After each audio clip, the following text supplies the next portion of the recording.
సనాతన సాంప్రదాయాలను బద్దలు కొట్టి సమాజ స్థాపనకు కృషి చేసిన యోధుడు నరసింహయ్య అని సిపిఎం జిల్లా కార్యదర్శి వర్గ సభ్యులు ఎండి ఆనంద్ బాబు కొనియాడారు. భారత కమ్యూనిస్టు పార్టీ మార్క్సిస్టు కర్నూలు ఉమ్మడి జిల్లా ఉద్యమ నిర్మాత పేదల పక్షపాతి కామ్రేడ్ టి నరసింహయ్య ఆరవ వర్ధంతి కార్యక్రమాన్ని శనివారం గొడెగంట్ల మండల కేంద్రంలో బస్టాండ్ లో నిర్వహించారు. సిపిఎం మండల నాయకులు నవీ అధ్యక్షతన జరిగిన కార్యక్రమాన్ని ఉద్దేశించి సిపిఎం జిల్లా కార్యదర్శి వర్గ సభ్యులు ఎండి ఆనంద్ బాబు, మండల కార్యదర్శి వి కరుణాకర్ మాట్లాడారు.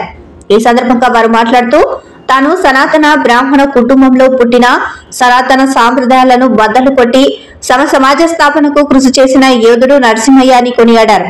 కార్మిక, కర్షక, వ్యవసాయ కూలీలకు అండగా సంఘాలను నిర్మించి దోపిడీ రహిత సమాజం కోసం తన జీవిత చివరాంకం వరకు ఎర్ర జెండాను భుజానేసుకుని ఉద్యమించిన విప్లవకారుడని అన్నారు. వెనుకబడ్డ రాయలసీమలో దగాబడ్డ ప్రజల హక్కుల కోసం నిరంతరం పరితపించి కృషి చేశాడని అన్నారు. రాష్ట్రంలో దేశ పాలకులతో కలిసిన కూటమి ప్రభుత్వం అధికారంలోకి వచ్చిన రాష్ట్రానికి ప్రత్యేక హోదా అన్నది పెద్ద దగాగానే మిగిలిపోయిందని అన్నారు. వెనుకబడ్డ ప్రాంతాల్లో ప్రాజెక్టులు రాక, పనులు లేక వలసలు పెరిగి విలవిలలాడుతున్నా పట్టడం లేదని అన్నారు. నరసింహయ్య పోరాట స్ఫూర్తితో ప్రతిభను పూని బాధతత్వ హృదయాలకు బాసటిగా పోరాటాలు నిర్వహించాలని వారు పిలుపునిచ్చారు.